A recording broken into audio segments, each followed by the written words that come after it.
Y seguimos con el cuarto panel de este foro de economía popular en la era digital, que tiene que ver con justamente la manera en la que se van a incluir en la reforma laboral las nuevas formas de trabajo que tienen que ver con el mundo digital justamente. Y quiero invitar a pasar aquí al panel, aquí a la tarima, a los integrantes de esta charla. Van a estar con nosotros primero José Daniel López de Alianza IN, el gremio que representa a todas estas fintech y aplicaciones. Álvaro Velasco, también, líder de los repartidores. Daniel Monroy, profesor de Derecho Económico. Y Cristian Stapper de FENALCO. Modera y conduce este panel el director de Noticias Caracol, Juan Roberto Vargas. Bienvenidos, sigan, donde quieran sentarse, están en su casa, bienvenidos, gracias. Bienvenidos, gracias Juan Roberto. Están aquí terminando de alambrar al doctor José Daniel.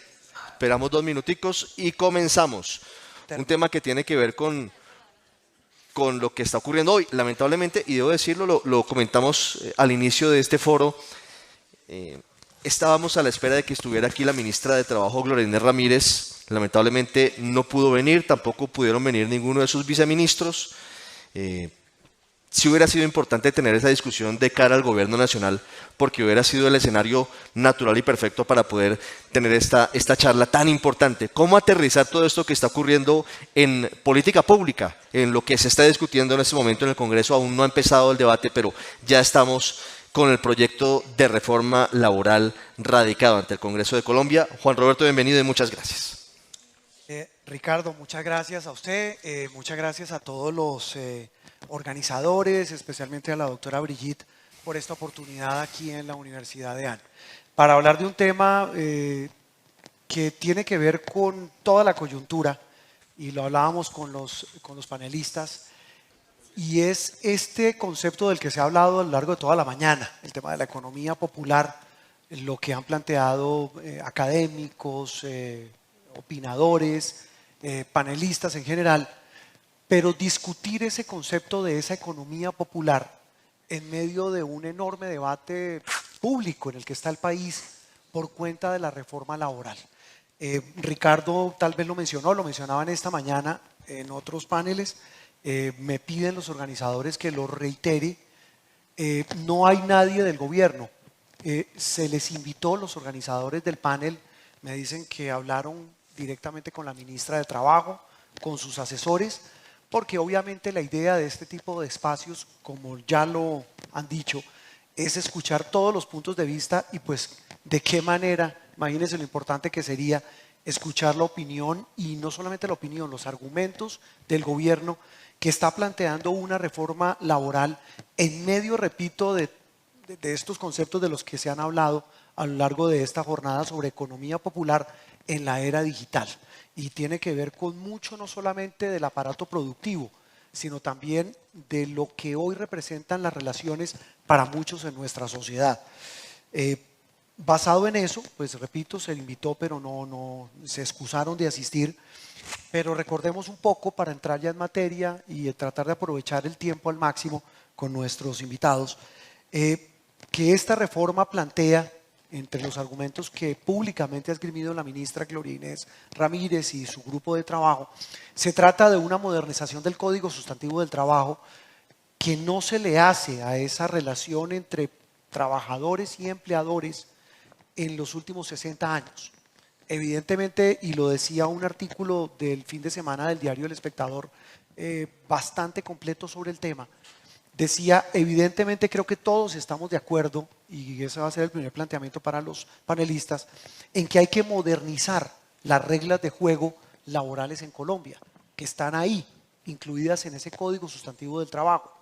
La gran pregunta, independientemente de si se está o no de acuerdo con lo que plantea el gobierno, dependiendo la orilla, dependiendo cada uno, es el cómo. Lo planteaba el artículo del Espectador de manera muy atinada.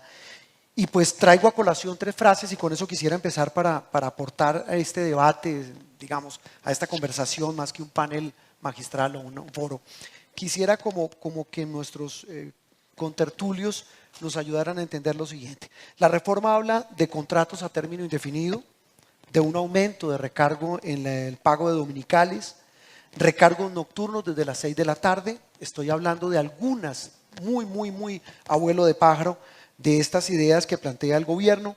La ministra de Trabajo dice que esta es la reforma laboral más ambiciosa de este siglo.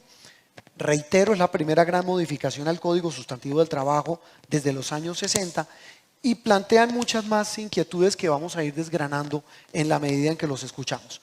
Ricardo lo planteaba, saluda de nuevo a todos nuestros contertulios, panelistas, José Daniel López, quien es el director de la Alianza IN, que es la organización que aglutina a las plataformas en Colombia, estas plataformas digitales que se han convertido en buena medida en lo que uno pudiera llamar la nueva economía. Cristian Stapper, quien representa a FENALCO, es vicepresidente de litigio y entorno de FENALCO, nos contaba que ha estado recorriendo el país hablando con sus afiliados y en general con diferentes actores de la economía y del mismo Congreso sobre lo que representa esta reforma. Daniel Monroy, quien es profesor de Derecho Económico de la Universidad Externado de Colombia, experto en estos temas, repito, y Álvaro Velasco, quien es líder vocero de repartidores en Rappi, si estoy bien, de plataformas, no solamente de Rappi. Muchísimas gracias. Entendiendo que Rappi podría ser, y ahora me dirán ustedes si es la más grande de todas, ahora hablamos un poco del tema del mercado. Quiero arrancar con todos y arranquemos, José Daniel, simplemente por un orden espacial y después vamos buscando el cruce de intervenciones. Y es cómo, creo que lo hablábamos hace instantes, cómo se equilibran los derechos laborales, la reivindicación laboral, en la que, repito, creo que nadie está en desacuerdo, versus lo que ustedes llaman las nuevas realidades de un mercado y de una sociedad que está planteando nuevas dinámicas en las relaciones laborales y de producción, José Daniel. Pues Juan Roberto, primero gracias por la invitación a la EAN, al Espectador, a Caracol, a Blue Radio. Un saludo a mis compañeros de panel y a los y las presentes. Pues a ver, yo cuando veo la evolución que ha tenido el debate sobre la reforma laboral y el tema en el que ando metido, que es el tema de las plataformas, siento que a veces pareciera percibirse en algunas voces de la opinión pública un falso dilema. Un falso dilema entre la protección de los trabajadores que generan ingresos a través de estas plataformas, los repartidores de manera específica, y por otro lado la posibilidad de que la economía digital se desarrolle. Y no, yo creo que economía digital y derechos del trabajo y economía digital y protección de los trabajadores digitales caben en el mismo renglón. Yo le quiero contar, nosotros tanto en el proceso de construcción previa de la reforma laboral como ahora con el Congreso y con el gobierno, venimos presentando una propuesta para que los 120.000 repartidores que hay en Colombia, que es cerca del 1% de la población ocupada del país, unos que se dedican solo a esto, otros que se dedican a esto y a más cosas, que esos 120.000 personas queden en su totalidad y sin excepción cubiertas con seguridad social. Si la reforma laboral solo sirviera para eso, yo creo que esta reforma laboral habría cumplido su propósito con creces. Y para eso necesitamos un marco jurídico que no existe hoy. No podemos hacerlo de cuenta propia. ¿Qué estamos proponiendo? Número uno, un pago conjunto entre los repartidores y las plataformas de la seguridad social. Segundo, le estamos diciendo al gobierno, al Ministerio del Trabajo, y yo lamento que no esté acá para poder reiterar esta propuesta, que las plataformas podemos pagar el 100% de la afiliación a las ARL de los repartidores. Y que también es muy importante lograr modernizar el funcionamiento del ingreso base de cotización, porque hoy le pongo un ejemplo, y Álvaro no me dejará mentir, así como hay repartidores que le dedican a esto su tiempo completo, hay uno que puede prestar una orden en un mes y se ganó 10.000 pesos por prestar esa orden, o se ganó 8.000, o se ganó 12.000. ¿Yo cómo hago con ese repartidor que solo entregó una orden al mes para pagarle la ARL cuando es riesgo 4 y cuesta 54.000 pesos? Por eso, un elemento central dentro de nuestra propuesta es permitan que la ARL, como la salud y la pensión, se puedan pagar sobre ingresos base que respondan a la realidad de las nuevas formas del trabajo, en donde los seres humanos ya no queremos trabajar de 8 a 5 y estar en la misma empresa toda la vida. Bueno, adelante. Y también estamos proponiendo en ese mismo modelo una tercera vía. Yo creo que acá nos estancamos en una discusión entre la dependencia de ese contrato de trabajo del siglo XX con el que soñaban mis papás. Ese contrato en donde uno conseguía un empleo en una empresa, cumplía un horario, crecía en la empresa y eventualmente se pensionaba. Ese era el trabajo del siglo XX y está muy bien. Uno llega a la casa de mis papás, yo cuento esta anécdota, y uno encuentra el imán en la nevera y el pocillo y la vajilla y todo con la marca de la misma empresa, y ese era el símbolo del trabajo del siglo XX. Yo que soy medio siglo XX, medio siglo XXI, tengo 41 años, ya llevo 10 trabajos, Juan Roberto, hasta el momento. Y creo que una persona que hoy tenga 15 o 20 años va a trabajar al menos en 30 o 40 sitios distintos a lo largo de su vida económica. Entonces acá el gran reto, y ahí cierro la respuesta a su pregunta, es ver cómo entender que el mundo cambió, cómo entender que el trabajo de hoy, el trabajo del siglo XXI, no es el trabajo del siglo XX, y cómo creamos categorías jurídicas en la reforma laboral para proteger al trabajador en medio de esas realidades. Si lo que hacemos es lo que propone esta reforma hoy, que es meter a la brava como cuando algo no cabe en un cajón, la realidad de la economía digital del siglo XXI, en esa categoría del siglo XX, del contrato de trabajo con horario, jefe y subordinación, lo que vamos a terminar haciendo es lo que hemos proyectado, y es que al menos 80.000 trabajos se van a destruir en Colombia. José Daniel, la anfitriona Brigitte Baptiste dijo hace poco, y para hablar con Cristian sobre ese tema, de esas nuevas relaciones, y ella habla, dice, mire, esta propuesta, lo que se ha conocido del proyecto de reforma laboral, tiene un desfase entre lo que es la realidad hoy del mundo económico versus lo que plantea como normas.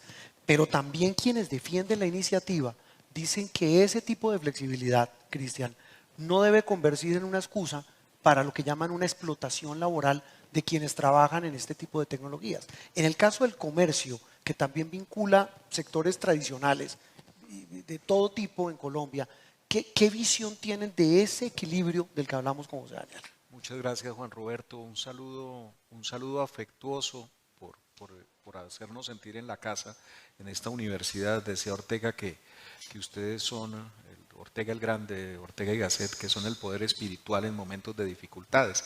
Y hace un rato le decía a Juan Roberto, recordando una película recientemente premiada con el Oscar, que nos encontrábamos al mismo tiempo y en el mismo lugar con muchos retos. Y son unos retos a los que hemos tratado de dar respuesta desde 3 puntos de vista. Primero, respuesta que debe dar también el gobierno nacional y el Congreso, porque sabemos que están comprometidos con el bienestar de los colombianos, frente a más de 15 millones, casi 16 millones de colombianos que o están en situación de desempleo o se encuentran en la informalidad. La reforma, si bien no es para generar empleo, como ha dicho la ministra, tampoco debe ser una reforma para destruir empleo. En segundo lugar, y muy de acuerdo con lo que dice Alianza IN, nosotros creemos que la reforma debe modernizar el sistema laboral colombiano, pero para modernizarlo hay que ponerlo a tono con las nuevas realidades económicas, con las economías disruptivas. El hecho de ponerla a tono no implica que haya contradicción, eso no existe. Para eso está la policía administrativa a cargo del Ministerio de Trabajo. Y por último, y fundamental, y por eso hice el agradecimiento inicial a esta sede universitaria, y es que las reformas tienen que ser concertadas, porque uno, entre más oye ideas distintas, puede tener la certeza de que se equivoca menos. El proceso de discusión técnica, simplemente técnica, de esta reforma duró 3 meses, un poco más, pero la concertación duró algo así como 3 horas. Como esa concertación no se ha surtido, queremos trasladarla, como usted lo ha dicho, a todas las ciudades del país, porque es un tema que le interesa a la academia, que le interesa a las ciudades, que le interesa a los colombianos de a pie y a esos que nos están viendo desde las casas, que son los 15 millones y medio y un poco más de colombianos en situación de angustia. Entonces, esa es nuestra posición y creemos que debe haber un justo equilibrio. Eso no se opone en nada a las posiciones que hemos asumido y que podría anunciar el gobierno. Sin embargo, creemos que sí debe haber un debate suficiente y eso es lo que esperamos. Bien, gracias, Cristian. La voz de la academia. Daniel, repito, es experto en derecho económico y aquí viene, repito, ese equilibrio del que hablan empresarios entre la reivindicación más que justa, en la que todos estamos de acuerdo, de los derechos laborales versus lo que llaman las nuevas realidades de los mercados. Sí, yo creo que respecto de la primera pregunta y la pregunta base del tema de la necesidad de actualizar la norma laboral en Colombia, pues efectivamente estamos trabajando con una norma que ya está bastante obsoleta, con varias décadas ya de uso. Efectivamente hay que reconocer unas realidades nuevas, lo que están mencionando, el tema de las plataformas. Y creo que, digamos, dentro de todo este cúmulo de cosas que se puede decir, yo creo que un punto importante es que, sobre todo los abogados, somos muy dados a la necesidad de definir cosas para que efectivamente desde el derecho haya alguna respuesta. Entonces, estamos esta mañana, incluso el propio concepto de lo que es la economía popular, el proyecto como tal que está presentado en varios apartes menciona el tema del trabajo decente, digamos, como un concepto que se pretende, digamos, cubrir con esta reforma. Y por supuesto tiene un componente importante, algunas normas sobre lo que significa el desempeño, el trabajo en plataformas, pero definitivamente lo que es la plataforma, lo que hacen los repartidores, la realidad de Rappi, la realidad de todos estos, pues puede que esto no esté reconocido por el derecho, por las normas, pero es una realidad. En el panel anterior estaba hablando la querida representante de los conductores de plataformas tipo Uber, pues que llevan acá, ya vamos a cumplir 10 años acá con esta plataforma y todavía está en una zona gris en que no se sabe cuál es la parte legal, cuál es la parte no legal y pues definitivamente se necesita una reforma, digamos, para reconocer este tipo de nuevas realidades. Yo no sé, creo que la opinión de José Manuel y de Cristian, que los que lo han mencionado, no sé si digamos la percepción de ellos, la mía en particular es que en lo que tiene que ver con la manera que es el desempeño de los trabajadores y digamos si finalmente se considerarán o no se considerarán trabajadores, esta reforma efectivamente, el componente que tiene como plataformas, lo único que realmente hace es creer que cuando hay un reconocimiento legal de esto inmediatamente transforma la realidad. Entonces, el reconocimiento que hace es decir que los que están vinculados con plataformas ingresan a la calidad de trabajadores y por tanto tienen las mismas garantías de ese trabajo tradicional que lo mencionaba José Daniel, o sea, el trabajo que tuvo los papás de uno mi papá estuvo en una empresa 30, 40 años y creer que ese concepto va a solucionar el tema. Entonces, se está reconociendo la realidad en la reforma, pero no responde en la medida en que quiere mantenernos o mantener a la economía colombiana en una realidad laboral que dejó de existir hace cuando menos 10 años de que tenemos de vida de plataformas acá en Colombia. Sí, a propósito de este tema de derecho, el gobierno lo que ha dicho es que está ajustando, que la idea de ese proyecto es ajustar la normatividad laboral en Colombia, precisamente a alineamientos de la OIT, de la OCDE, de incluso atendiendo órdenes de jurisprudencia que ha sentado las altas cortes. Yo creo que vale la pena en un momento hablar de eso versus esas realidades, porque quiero escuchar a Álvaro Velasco, quien es el líder de repartidores de plataformas.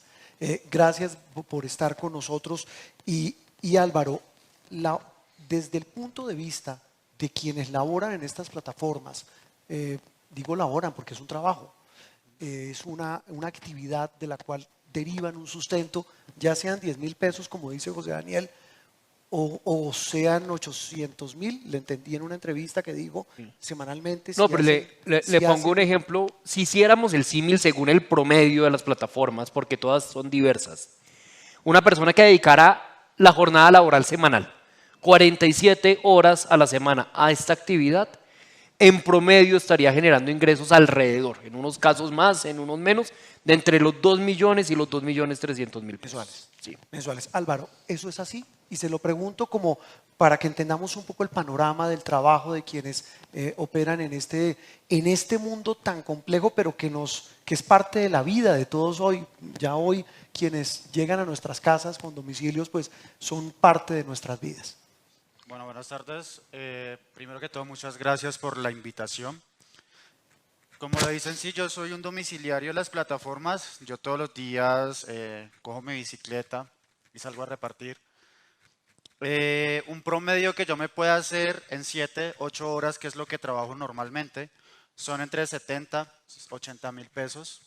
Descanso un día a la semana, como debe ser. Y si no quiero trabajar un fin de semana, pues no lo hago tranquilamente. El promedio de un domiciliario puede ser entre 2 millones, 2 millones 200, 300, a veces puede ser un poco más, a veces puede ser un poco menos, eso ya depende de la demanda, pero sí se hace un poco más del mínimo, sí se genera un poco más del mínimo con esto. También como independiente, porque esa es la palabra que estamos manejando hoy en día en esta laboralidad, tengo mi propio negocio, tengo un emprendimiento que está gateando, pero está empezando, gracias a Dios, y siento que con la reforma laboral me voy a ver afectado en los dos sentidos. ¿Por qué? Estamos hablando que la reforma laboral está pretendiendo que todos sean formalizados y esta formalización va a generar un desempleo masivo. Estamos hablando de más de 100.000 personas que trabajan en todas las plataformas y, o sea, yo creo que las plataformas no tendrán el sustento, la capacidad de poder sostener a esta cantidad de domiciliarios como lo está pretendiendo la reforma laboral. Al haber este despido masivo, puedo verme afectado, involucrado en esa cantidad de personas que van a salir y mi negocio se va a ver afectado porque es una cocina oculta, es una cocina que no está al público y trabaja por medio de las plataformas. Al haber este despido de los domiciliarios, la demanda que yo voy a tener con mi negocio no va a estar suplida por los domiciliarios porque mucha demanda, poco domiciliario.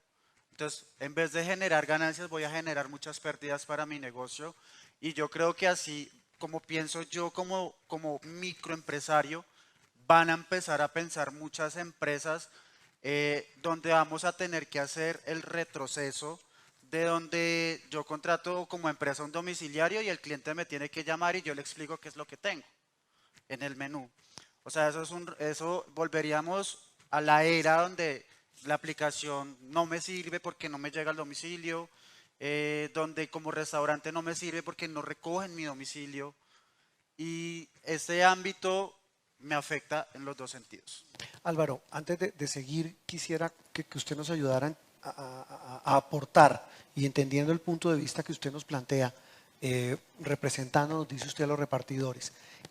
¿Qué sería ideal para ustedes como un modelo que reivindique derechos laborales? Es decir, para ustedes, ¿qué sería algo equilibrado y que no le genere esa afectación, como usted nos dice, está planteando el proyecto actual, tal como se ha conocido? El Ministerio de Trabajo, la vez que nos reunimos con ellos, nos dijeron que ellos estaban haciendo esta reforma basada en normas internacionales. Y en una de ellas habla muy claro y se enfoca mucho en la ley Rider de España. Ajá. Esta ley Rider, para los que la conocen, tuvo despidos masivos de domiciliarios y aparte de eso generó que ciertas aplicaciones que habían en este país se fueran y que quedara solamente, por decirlo de alguna manera, una aplicación y media, que esa media dentro de los pocos meses también ya abandona el país porque la ley Rider que impusieron allá los afectó demasiado. Y ese modelo es el que quieren traer a Colombia y nosotros como independientes le estamos pidiendo al gobierno que nos escuche y que más bien no capte ese modelo que hay en España, sino que tome algo de lo que está en Chile, que es el contratado y no contratado. ¿Cómo es eso?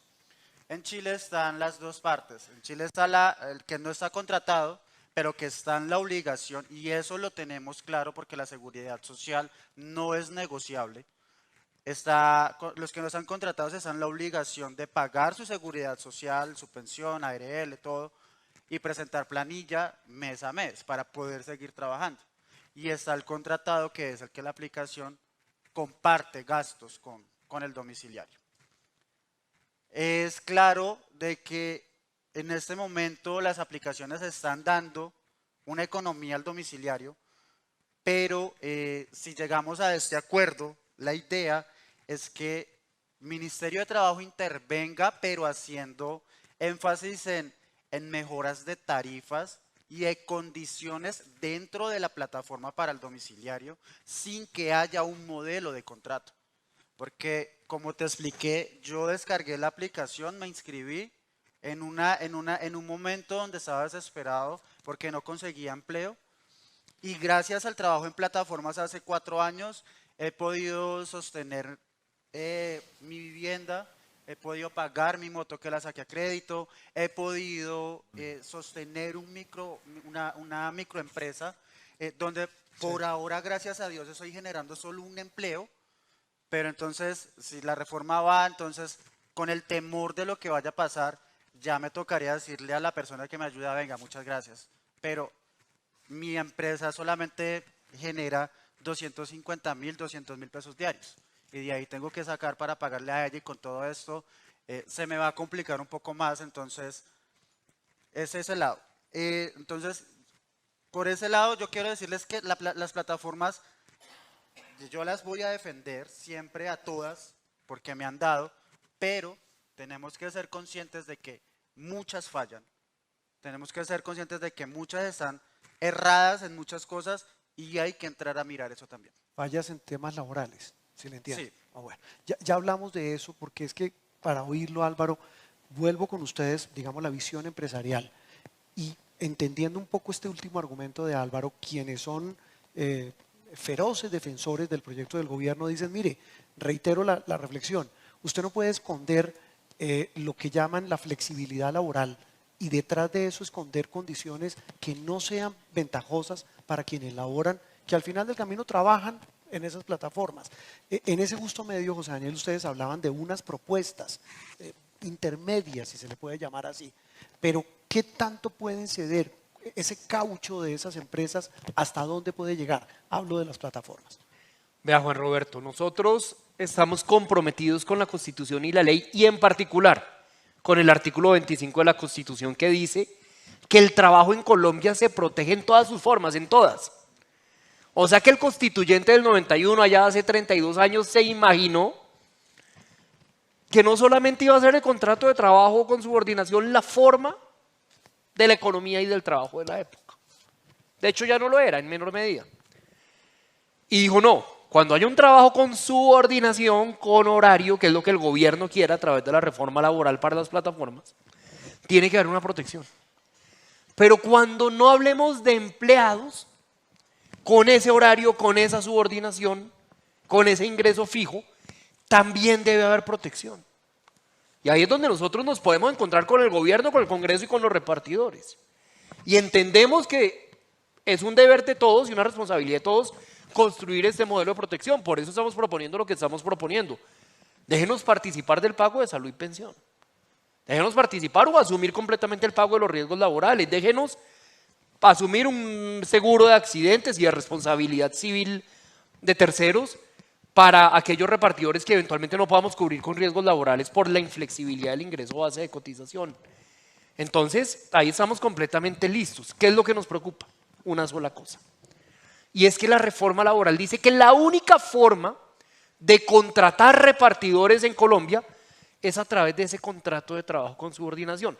Y eso sí tiene varios problemas prácticos. Primero, no existe en Colombia ni una sola regulación laboral por oficio. Eso es como si dijeran mañana que todos los abogados tienen que ser independientes. O como si dijeran pasado mañana que todos los panaderos tienen que ser empleados. Van a decir que todos los repartidores tienen que ser empleados. Eso no ocurre en ningún otro campo. Segundo, tiene un problema y es que acaba con la magia de este modelo. ¿Cuál es la magia? Es algo que mencionaba Álvaro. Cualquier persona que viva en Colombia hoy puede agarrar el teléfono celular, descargar una aplicación y ponerse a generar ingresos de inmediato. Si acá el camino que toma Colombia es el de convertirlos en empleados, pues ya no se va a tratar de que yo baje la aplicación y empiece a trabajar.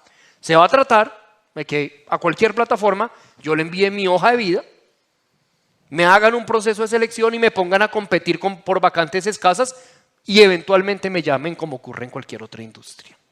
Tercero, esto cubre a mucha gente porque tiene muy bajas barreras de acceso, porque es fácil, porque yo hoy mismo, sin que la plataforma me pueda vetar, puedo empezar a trabajar en esto. Por eso cubro 120.000 personas. Pero si elevamos esas barreras de acceso, pues van a ser muchas menos personas. En nuestras cuentas, lo decía ahora, se pierden por lo menos 80.000 de esos 120.000 trabajos si cometemos la equivocación que hoy propone la reforma laboral. Y terminamos, y ahí quiero cerrar, impactando negativamente el tema central de este foro, que es el tema de ese link, de esa relación entre la economía digital y la economía popular. Le doy un dato. Hay cerca de 75.000 comercios en Colombia que venden a través de las plataformas digitales de reparto. La gran mayoría de esos 75.000 son pequeñas empresas de comida, de farmacia, de papelería, de panadería, que venden sus bienes por ahí. Si acá el camino que tomamos es el de esa laboralidad forzosa que propone la reforma, va a haber muchos menos repartidores, lo explicaba Álvaro ahora. Si hay menos repartidores, ¿qué va a haber? Menos gente consumiendo el servicio a través de las plataformas porque va a ser más lento y va a ser más costoso. Si hay menos gente prestando ese servicio y se vuelve más caro y más costoso, deja de ser un canal de venta importante para esos pequeños negocios. Y cierro con la intervención que hacía ahora, hace un rato, el profesor César Giraldo sobre la economía popular y cómo esa pretensión de volverlos a todos asalariados, a todos empleados tradicionales, termina riñendo con esta naturaleza de la economía popular en donde las personas cada vez tienen más la capacidad de generar por su propia cuenta ingresos y cómo esta realidad, digamos, cambiante de economía digital nos obliga a crear marcos regulatorios que respondan a esta nueva realidad. Sí. Y hablando de realidades, el gobierno esgrime como parte de sus argumentos para defender este proyecto, Cristian, algo como lo siguiente. Dice, en 13 años de extensión de la jornada laboral diurna, de lo que hablábamos hace un rato, que es otra de las realidades del mercado, asegura el gobierno, el sector empresarial se ha ahorrado 28 billones de pesos. Se dijo que se iba a generar más empleo y no fue así. Y dicen, el impacto sobre el empleo en esta reforma es mínimo. La visión de ustedes sobre un tema que, repito, que no toca incluso a las plataformas, toca en general al tema de la empleabilidad en Colombia. Sí, ahí hay varios asuntos para discutir. Y quiero empezar con el concepto de economía popular, que es altamente elusivo. Hasta ahora no hay una definición clara de qué es economía popular. Y si ustedes miran, hay referencias dentro de las bases del Plan Nacional de Desarrollo a economía popular, pero para eximir a los miembros de la economía popular que no están definidos, que no se sabe quiénes son con precisión, de los requisitos del registro único de proponentes, lo cual es sumamente delicado porque abre la puerta incluso a que personas inhabilitadas participen en procesos contractuales. Pero volvamos a este asunto, y es que son muchos los temas. Mire, el tema del derecho laboral es algo que se trata en las universidades en 2 años, un año para individual y un año para colectivo. Hay temas que no son solamente de conveniencia y me referiré al final a ellos que tienen que ver con su pregunta, pero hay unos de inconstitucionalidad que son evidentes, que saltan a la vista, como por ejemplo el hecho de que se establezca prácticamente la imposibilidad digo en la práctica, de celebrar contratos distintos a los contratos a los contratos indefinidos, a término indefinido. ¿Por qué razón? Porque se establece en una disposición no solamente unas indemnizaciones altísimas para efectos de que usted tome la decisión de despedir a una persona incluso sin justa causa, y además, adicionalmente, se le establece a los empleadores el hecho de tener que asumir la carga de la prueba en el sentido de demostrar que ese despido no fue discriminatorio. Es decir, yo podría ser despedido mañana a pesar de que tengo en la nevera, como sus padres, el llavero que dice Fenalco. Y si alego que fui despedido discriminatoriamente, de forma discriminatoria, tendrían que demostrarme mis empleadores que no lo fui discriminatoriamente. Eso rompe cualquier principio constitucional de buena fe, pero hay otros. Hay cambios, por ejemplo, en las posibilidades de hacer huelga. Hoy están proscritas por norma constitucional expresa las huelgas en los servicios públicos esenciales. Acá se permitirían en los servicios públicos esenciales si no se vulnera, dice la norma, el derecho a la salud, el derecho a la vida y el derecho a la seguridad. Esto es una modificación a la norma constitucional. Y por último, frente a los temas constitucionales, es evidente que el derecho a asociarse también implica otro derecho correlativo, que es el derecho a no asociarse. Pues dentro de la norma se establecen disposiciones que prácticamente obligan, en la práctica, a afiliarse a un sindicato. Por ejemplo, si los 5 trabajamos en una empresa y los 2 somos del sindicato y logramos alguna ventaja para todos, ustedes también tendrían que pagar al sindicato una cuota como si fuera un impuesto. De manera que ahí hay temas que son de inconstitucionalidad y otros que son de conveniencia. Es evidente, y me meto en el tema del profesor del externado que nos acompaña de Derecho Económico, que los temas económicos funcionan con incentivos o desincentivos. Y es evidente que si a usted le encarecen los costos, sin vulnerar, por supuesto, derechos, porque no se trata de eso, si a usted encarecen los costos a través de un cambio del sistema de horario diurno, a través de la remuneración de los festivos y dominicales, a través de un cambio total y absoluto del sistema de los practicantes del SENA, por citar algunos, usted piensa 2 veces si contrata o deja de contratar personas, o si prescinde de las personas que tiene contratadas. De manera que es necesario que el gobierno presente cálculos de elasticidad precio de la demanda de empleo. Eso sí sería determinante, en lugar de hacer una apreciación general sobre que no se generaron empleos, porque la generación de empleo no solamente depende de un elemento que es la norma laboral, por supuesto esa contribuye, pero hay que pensar también en las políticas de generación de empleo, las políticas de generación de empresa, de trabajo, en todas sus modalidades, de las políticas fiscales. Entonces, en suma, es necesario ver, revisar, discutir abiertamente en la casa de cada uno, aunque se trate de temas aparentemente áridos, aunque se trate de temas jurídicos o económicos, las consecuencias que puede traer al momento de que un empresario, incluso en el caso de centros de educación, porque va a generar también efectos en los centros educativos, de los efectos de la reforma desde el punto de vista constitucional y desde el punto de vista práctico. Bueno, Daniel, a propósito de estos temas legales de los que mencionan, que atraviesan estas relaciones laborales, lo que usted ha podido leer de la reforma, lo que ustedes han podido analizar, ¿qué tanto se acerca a lo que hoy el mundo, no hablo de Colombia, el mundo entero en materia laboral está exigiendo y está generando como normatividad? Sí. Me llama mucho la atención un comentario que estaba haciendo Álvaro y quiero comenzar por ahí, porque, digamos, parte del diálogo que ha dado el ministerio en medios es que se tomó como referente el modelo español sobre riders, pero lo curioso es que nunca se menciona nada en el proyecto ni en las motivaciones sobre el tema.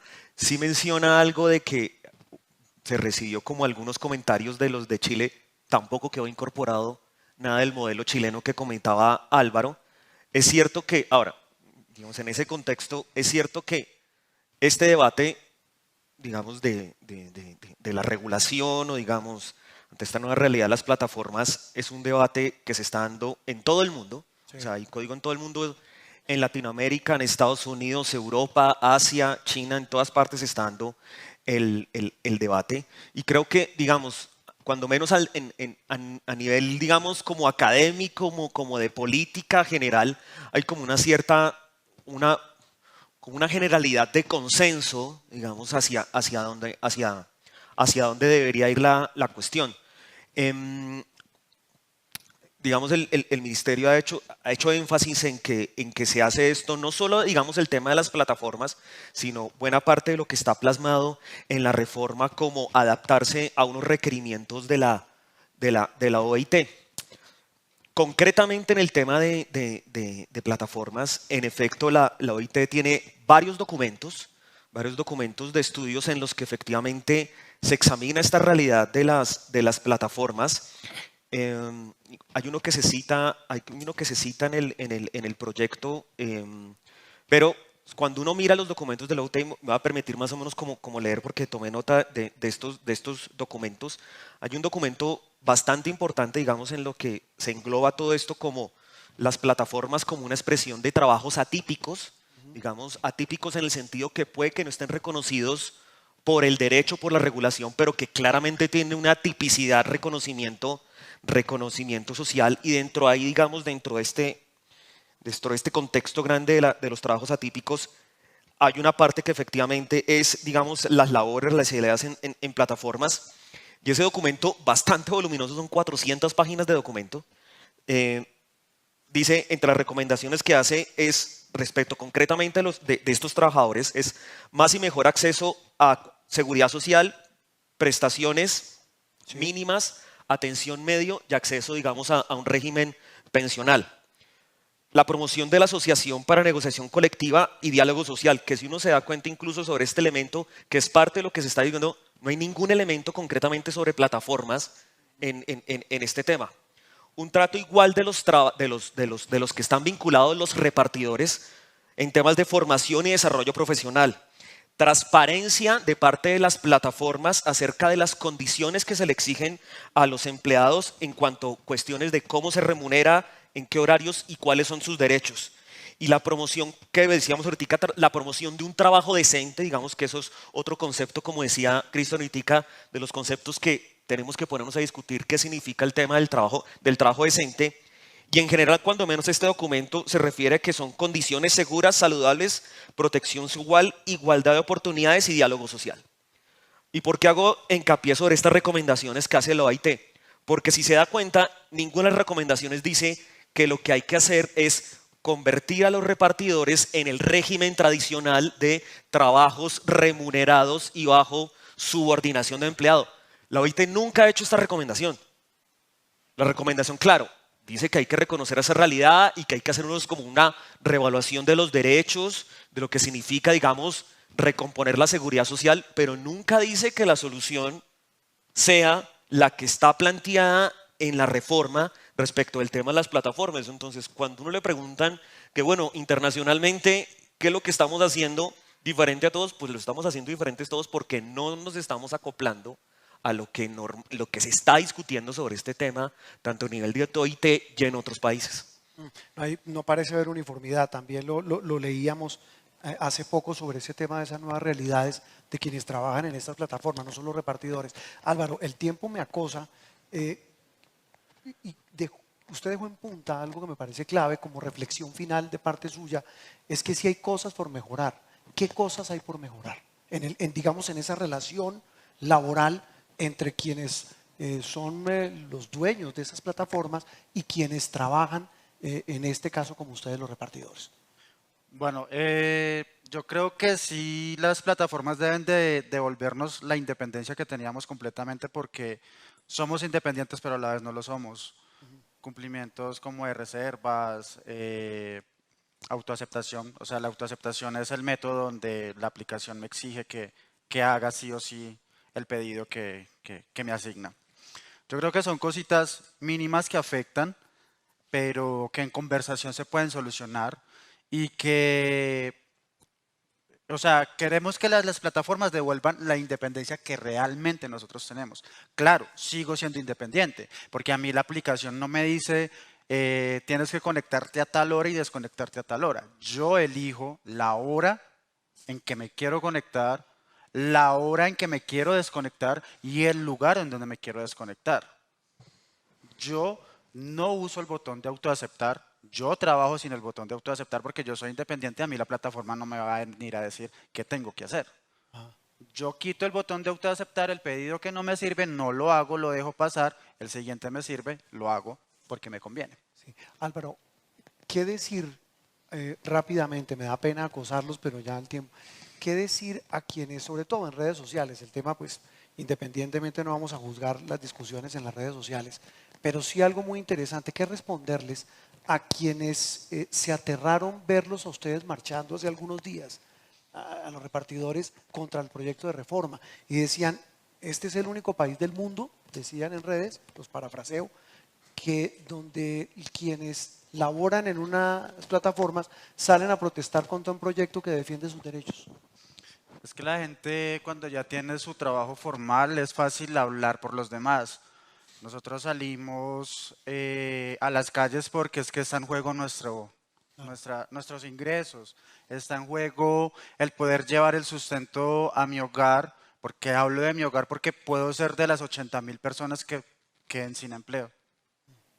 Muy bien, me quedan 5 minutos, me los voy a tomar arbitrariamente para una reflexión rápida, Daniel, de lo que ustedes, repito, desde la academia vienen de un proyecto donde tenemos varios puntos de vista. Pues realmente es una lástima, lo manifestaba ahorita Cristian, también que a la academia, digamos, a los temas de debate como tal, la academia no está siendo como una parte activa, no se está incorporando. No veo realmente como una disposición del gobierno para abrir las puertas a un debate académico sobre este tema. Creo que concretamente en el tema de plataformas va por el camino equivocado. No está reconociendo la realidad ni lo que está ocurriendo ni la manera como se está regulando el tema, por no decir ni siquiera en los países con mayor, digamos, mayor nivel económico. En Estados Unidos no se está regulando así. Tampoco se está, digamos, tampoco se está alineando, digamos, con la manera como efectivamente se está debatiendo este tema en países similares al nuestro. Pasa, y yo insisto el tema porque se ha repetido acá, pasa el brochazo por encima y simplemente trata de encajar una realidad fáctica a una realidad jurídica que es el contrato laboral subordinado, que no cabe, o sea, esto es incompatible y no veo realmente como una compatibilidad en la manera como debería regularse esto y las respuestas tanto para los repartidores como para el tema de las plataformas. Es una lástima que no se haya, digamos, se haya dejado por fuera el tema de otros tipos de plataformas, o sea, se concentró específicamente en el tema de domiciliarios de repartidores, el tema de los conductores, que es otra realidad. Teníamos en un panel, 2 paneles sobre este tema, no hay, o sea, esto es como que el mundo de los repartidores y el mundo como si fueran realidades distintas y como si efectivamente, o sea, no es, está desordenado como tal, no hay una coordinación, digamos, en la manera como se está regulando esto. Muy bien, Cristian y José Daniel, el tema de estas nuevas realidades, decía Brigitte Baptiste en otra conferencia sobre este tema, que a propósito de las universidades, los jóvenes de hoy buscan otras cosas, otro tipo de relaciones para generar un bienestar que no solamente sea un salario. Hablo de un tema laboral y hablan del tiempo, hablan de otro tipo de cosas que los atraigan para mantenerse en la sociedad económicamente activa. Esa reflexión final en estos 2 minuticos, 1 minutico a cada uno. Bueno, pues la realidad lo que demuestra es que cerca del 38% de las personas que trabajan en el sector comercio, y usted lo sabe, que 1 de cada 4 personas en Colombia que trabajan en el sector comercio son jóvenes. Y estos jóvenes lo que han demostrado es que tienen intereses distintos, que valoran mucho más el tiempo, que valoran mucho más la posibilidad de disfrutar de su familia, de hacer o de contar con otros oficios y, por supuesto, de no tener una relación laboral como a la que aspiraban nuestros padres o nosotros mismos. Y ese creo yo es el gran debate sobre el que debe surtirse la reforma laboral.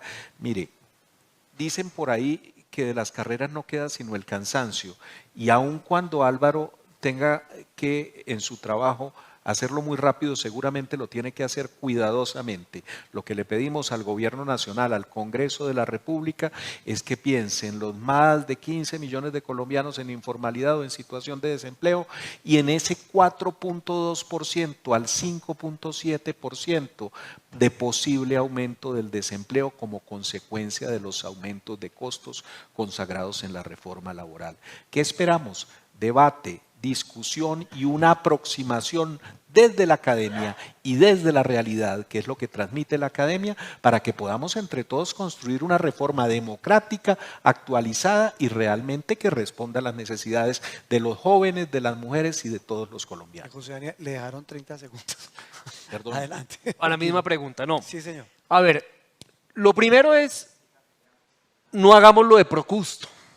Procusto, para quienes no lo saben, que creo que muchos no lo saben, es un personaje de la mitología griega, Juan Roberto, que vivía al lado de un camino por donde pasaban los viajeros. Y él los invitaba a quedarse en la casa, era un camino largo. Y era muy amable y les ofrecía comida. Cuando los viajeros se dormían, Procusto los amarraba a la cama de pies y manos y los medía.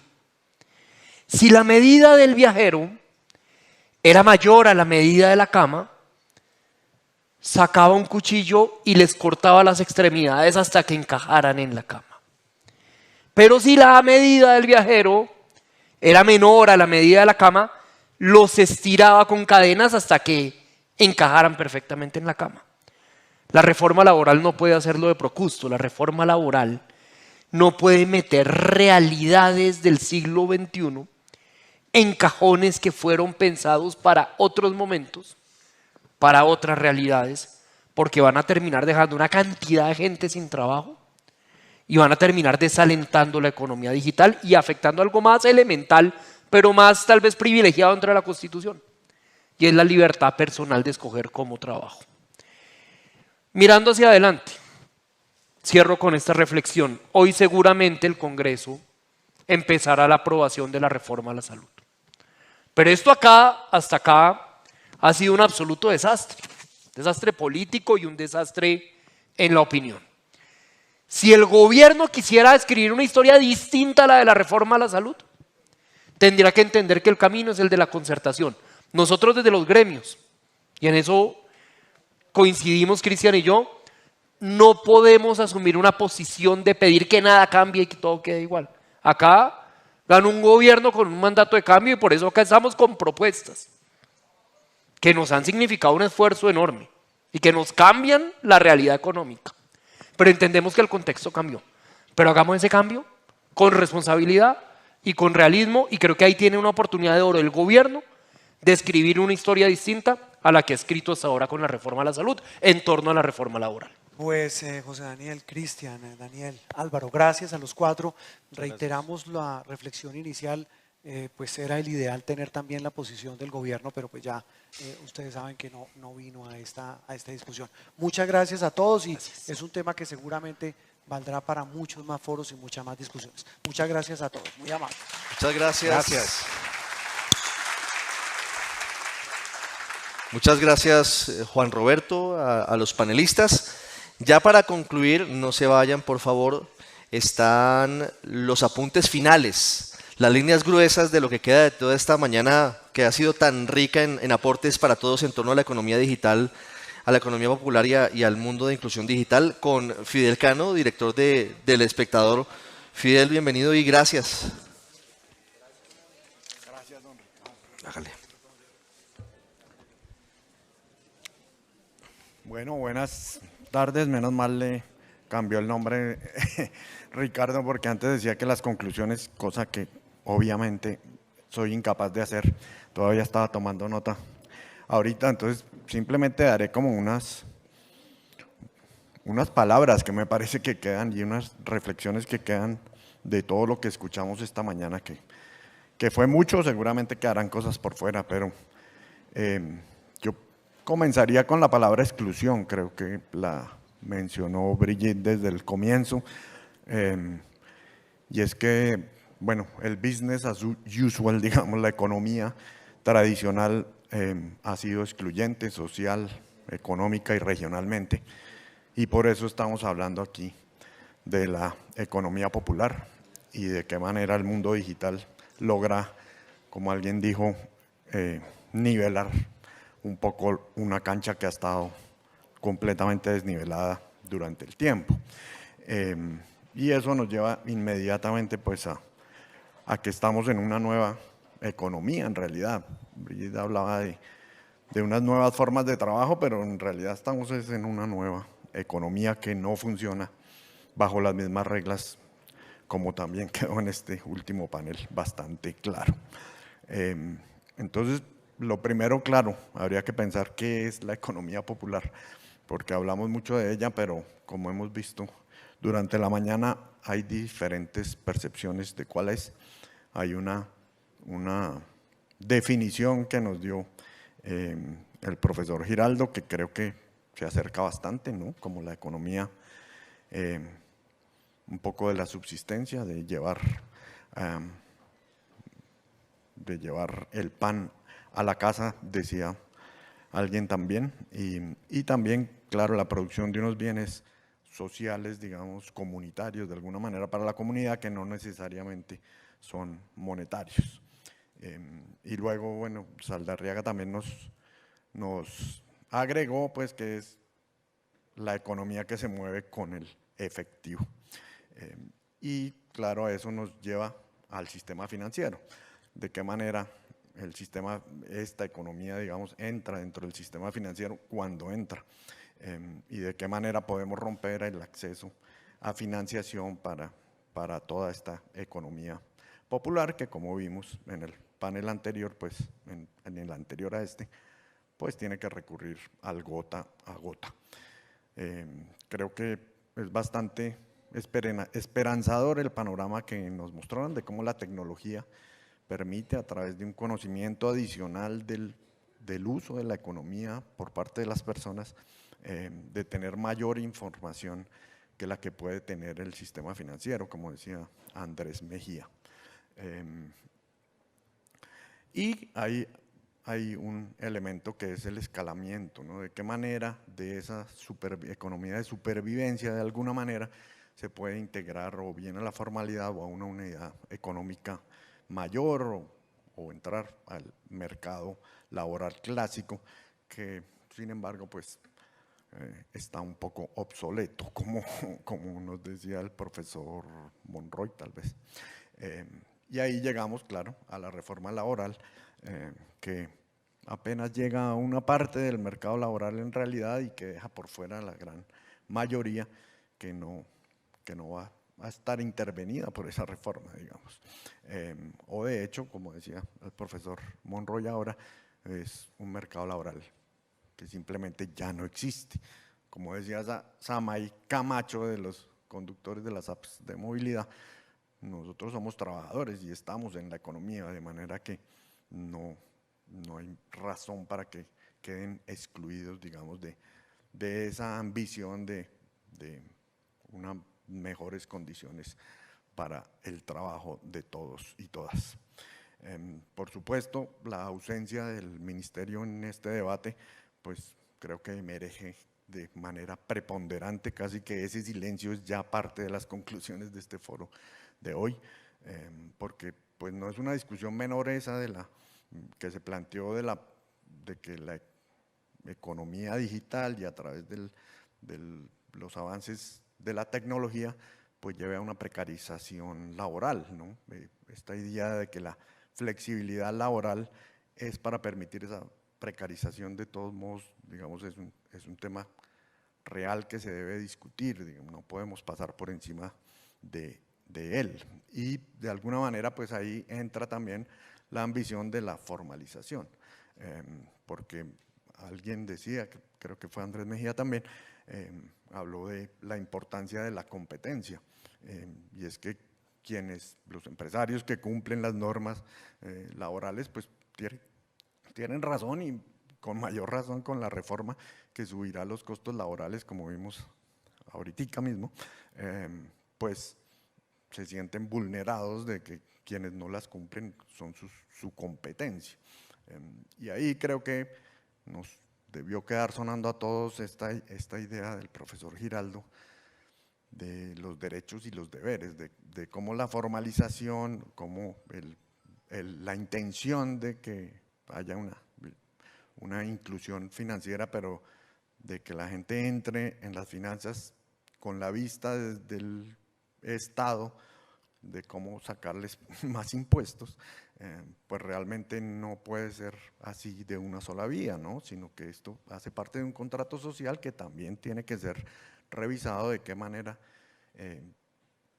la formalización tiene deberes, pero también tiene derechos. ¿Cómo se da esa transacción?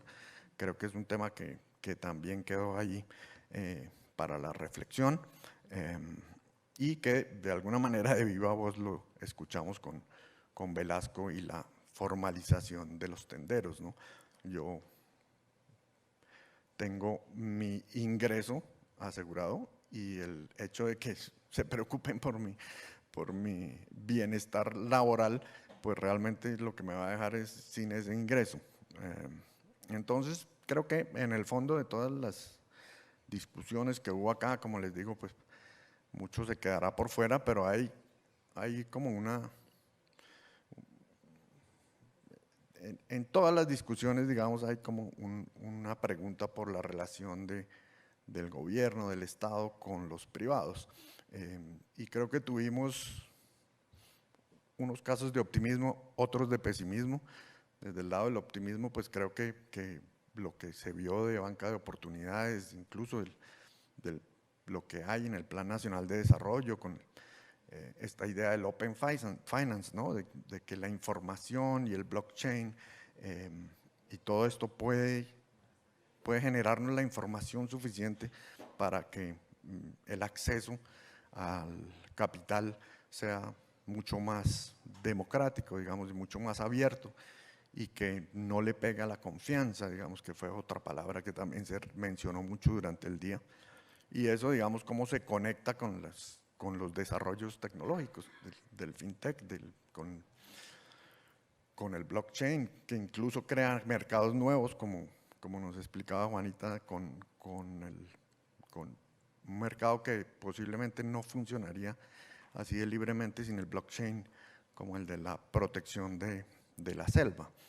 O otro, desde el otro lado, con Mintic también, preocupado por la conectividad frente a una aplicación como Appen y todo lo que ha conseguido. Entonces, de alguna manera sí hay, o sí vimos en esta mañana que hay maneras en que el Estado, el gobierno puede conectarse con el sector privado, con las startups y dar soluciones.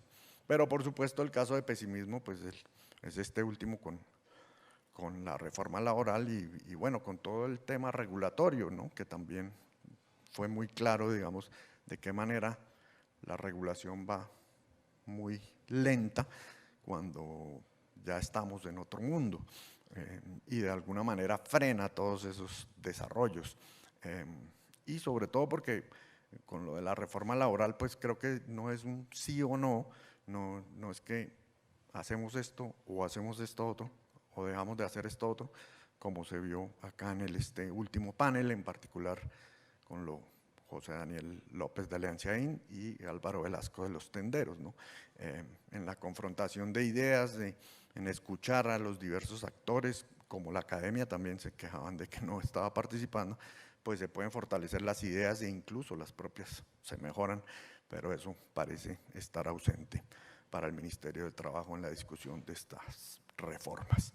Termino simplemente con algunas alarmas que también quedaron ahí en el aire. Por supuesto, pues esta de la precarización no es menor, es una alarma, por mucho que esta sea una nueva economía y que el mercado laboral, digamos, sea más flexible de todas partes, digamos, y tenga beneficios esa flexibilidad, pues no podemos creer que ese escalamiento deseable de que van a ir creciendo y formalizándose y siendo cada vez más grandes, pues vaya a ser algo lineal y que se dé para todos.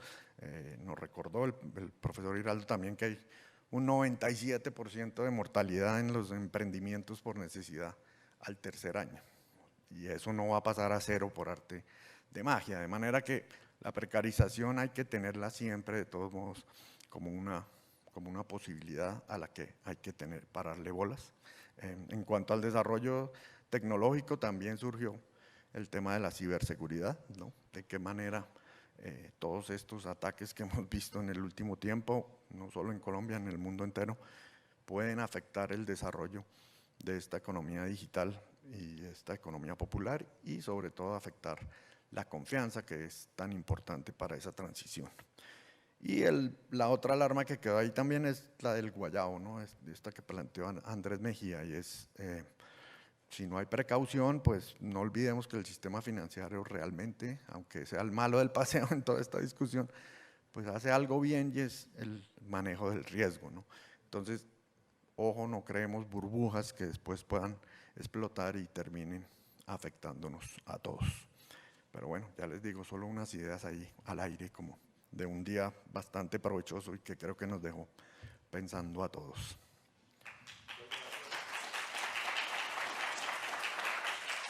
Muchas gracias a Fidel, a todos ustedes que han estado durante la mañana de hoy aquí de manera presencial en uno de los auditorios principales de la Universidad de AN, a quienes han estado en nuestras plataformas, a quienes estuvieron en Noticias Caracol, en la página del Espectador, en el YouTube del Espectador, en también la página de Blue Radio.